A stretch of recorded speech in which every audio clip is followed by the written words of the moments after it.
Act 2, Scene 17. Hogwarts. Staircases. Ron is walking down the staircase, consumed by his thoughts, and then he sees Hermione, and his expression changes quickly. Ron. Professor Granger! Hermione looks across. Her heart leaps a bit, too, though she won't admit it. Hermione. Ron! What are you doing here? Ron. Pansy got in a little bit of trouble in potions class. We're showing off, of course, and put the wrong thing with the other wrong thing, and now he has no eyebrows and a rather large moustache, apparently, which doesn't suit him. I didn't want to come, but Padma says that when it comes to facial growth, sons need fathers. Have you done something with your hair? Hermione. I just combed it, I suspect. Ron. Well, combing it suits you. Hermione looks at Ron slightly strangely. Hermione. Ron, will you stop looking at me like that? Ron, summoning confidence. You know, Harry's boy Albus said to me the other day that he thought you and I were married. Ridiculous, I know. Hermione. Very ridiculous. Ron. He even thought we had a daughter. That's strange. That'd be strange, wouldn't it? The two lock eyes. Hermione is the first to break away. Hermione. More than strange. Ron. Exactly. We're friends, and that's all. Hermione. Absolutely. Only friends. Ron. Only friends. Funny word, friends. Not that funny. Just a word, really. Friends. Friend. Funny friend. You, my funny friend. My Hermione. Not that. Not my Hermione. You understand. Not my Hermione. Not mine. You know, but Hermione. I know. There's a pause. Neither of them move the smallest inch. Everything feels too important for movement. Then Ron coughs. Well, must get on. Sort Panju out. Teach him the finer arts of moustache growing. He walks on. He turns. He looks at Hermione. She looks back. He hurries on again. Your hair really does very much suit you. Act 2, Scene 18. Hogwarts, Headmistress's office. Professor McGonagall is on stage on her own. She looks at the map. She frowns to herself. She taps it with her wand. She smiles to herself at a good decision made. Professor McGonagall. Mischief managed. There's a rattling. The whole stage seems to vibrate. Ginny is the first through the fireplace, and then Harry. Ginny. Professor, I can't say that ever gets more dignified. Professor McGonagall. Potter, you're back, and you seem to have finally ruined my carpet. Harry. I need to find my son. We need to. Professor McGonagall. Harry, I've considered this and decided I want no part in it. Whatever you threaten, Harry. Minerva, I come here in peace, not war. I should never have spoken to you that way. Professor McGonagall. I just don't think I can interfere with friendships. I believe... Harry. I need to say I'm sorry to you and sorry to Albus. Will you give me that chance? Draco arrives behind them with a bang of suit. Professor McGonagall. Draco? Draco. He needs to see his son, and I need to see mine. Harry. Like I said, peace, not war. Professor McGonagall studies his face. She sees the sincerity she needs to see. She takes the map out of her pocket. She opens it up. Professor McGonagall.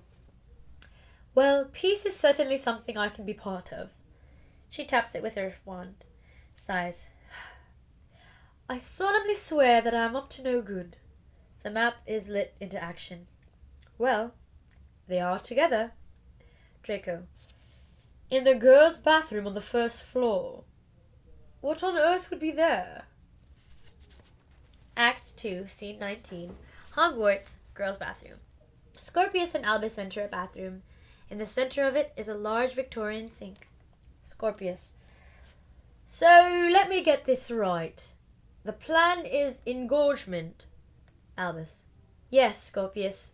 That soap, if you may. Scorpius fishes the soap out of the sink. Engorgio! He fires a bolt from his wand across the room. The soap blows up to 4 times its size. Scorpius. Nice! Consider me engorge impressed. Albus. The second task was the lake task. They have to retrieve something which was stolen from them, which turned out to be, Scorpius, the people they loved. Albus. Cedric used a bubblehead charm to swim through the lake. All we have to do is follow him in there, and then use engorgement to turn him into something rather larger. We know the time turner doesn't give us long, so we're going to be quick. Get him and engorgio his head, and watch him float out of the lake, away from the task, away from the competition. Scorpius. But you still haven't told me how we're going to get to the lake. And then a jet of water emerges from the sink, and after it ascends a very wet moaning myrtle. Moaning myrtle. Whoa, that feels good. Never used to enjoy that.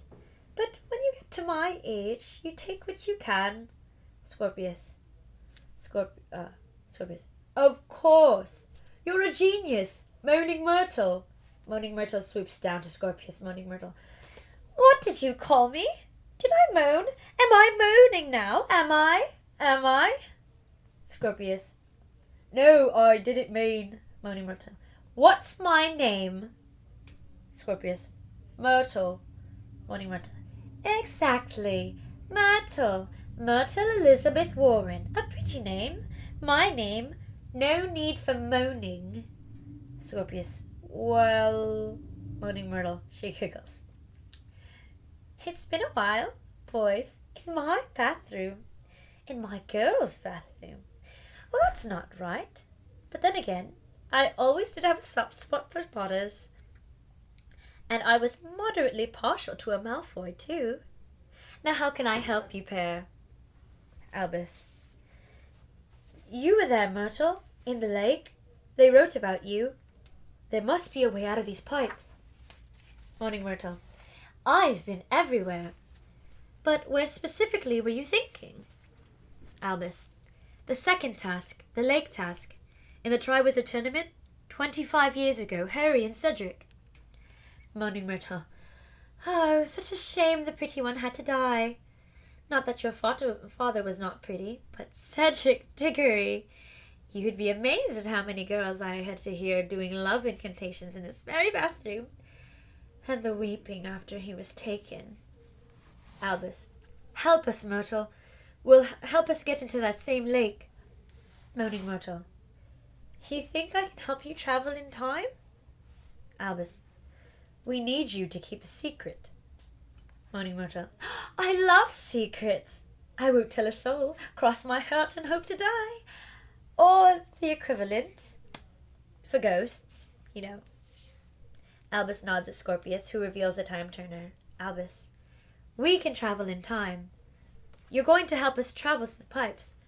We're going to save Cedric Diggory. Albus. Moaning Myrtle grins. Well, that sounds like fun. Albus. And we have no time to lose. Moaning Myrtle. This very sink empties directly into the lake. It breaks every bylaw that this school has and always has been antiquated. Dive in and you will be piped straight to it. Albus pulls himself into the sink, dumping his cloak as he does. Scorpius copies. Albus hands Scorpius some green foliage in a bag. Albus. Some for me and some for you. Scorpius. Gillyweed? We're using gillyweed to breathe underwater? Albus. Just like my dad. Now are you ready? Scorpius.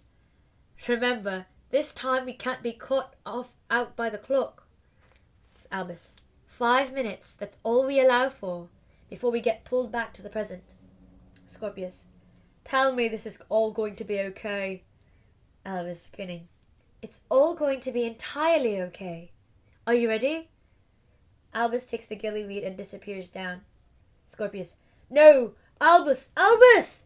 He looks up. He and Moaning Myrtle are alone. Moaning Myrtle. I do like brave boys. Scorpius, a little bit scared. A tiny bit brave. Then I'm entirely ready for whatever comes. He takes the gillyweed and disappears down. Moaning Myrtle is left alone on stage. There's a giant whoosh of light and a smash of noise, and time stops. And then it turns over, thinks a bit, and begins spooling backwards.